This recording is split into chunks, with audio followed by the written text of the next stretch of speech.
Juba, South Sudan, stirred awake as the golden hues of dawn danced on the mighty Nile River.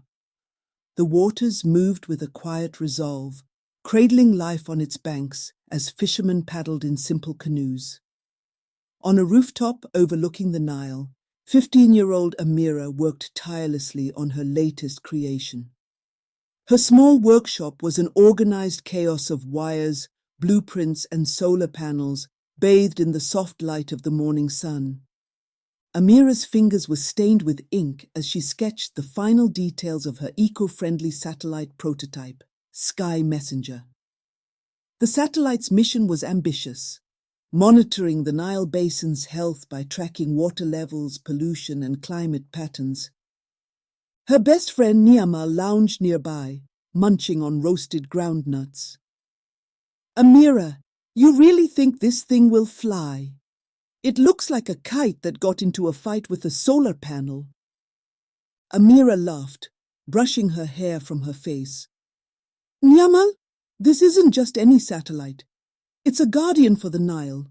It will fly and it will make a difference." "Guardian of the Nile," Niamah said dramatically, holding up a ground nut like a scepter. "What's next? Crocodile bodyguards." Amira grinned. "Crocodiles don't care about clean water, but people do. If Sky Messenger works, it can help more than just us. It can help the whole world." Niamah popped another groundnut into her mouth.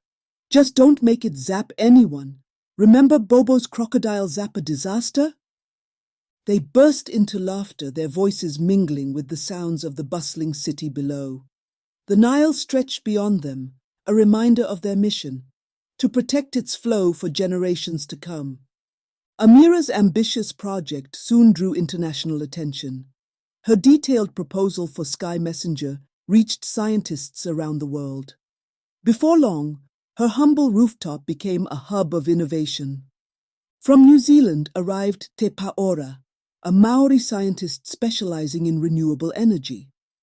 Alongside him came Dr. Iluka, a climate expert from Antarctica, with a calm demeanor and a wealth of data on global weather systems. Te Paora examined the satellite's solar sails with admiration.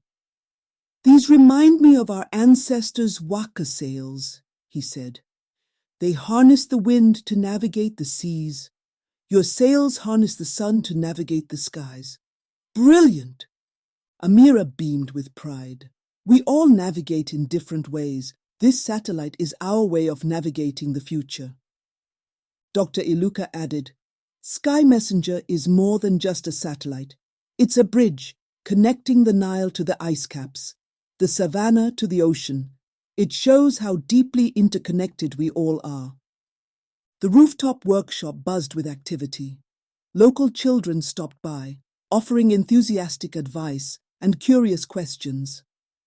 Amira's parents watched proudly from a distance, though her mother couldn't resist checking in. "Don't forget to eat," she said, leaving a plate of steaming kisra, flatbread, beside her daughter. "I'll eat once I've finished calibrating the sensors," Amira replied, her determination unwavering. Launch day finally arrived. A crowd gathered in the city square to watch the satellite's ascent.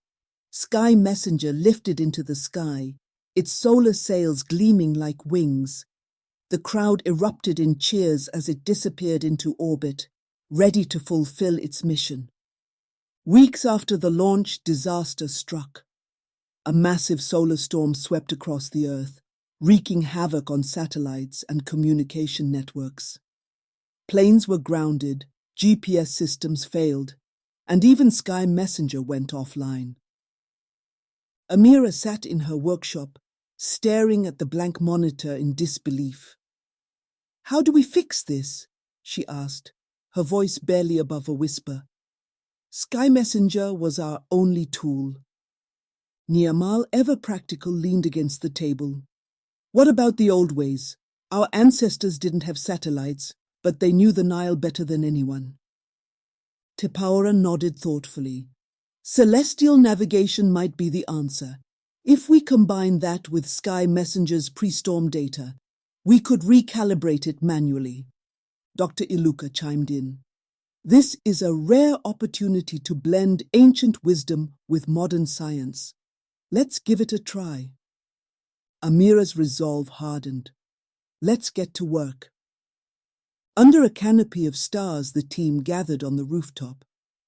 Amira spread out ancient star maps, while Tipaora demonstrated how to read constellations. Dr. Iluka analyzed patterns in the disrupted satellite transmissions, and Niamal kept spirits high with her usual humor. If this doesn't work, Niamal said, we could always train crocodiles to deliver messages. Imagine a crocodile courier service. Fast, reliable, and terrifying. Even Dr. Iluka chuckled.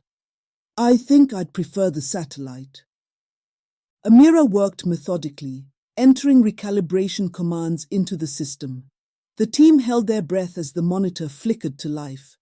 Sky Messenger was back online, sending streams of data that restored vital communication links. Niamal threw her arms around Amira, laughing.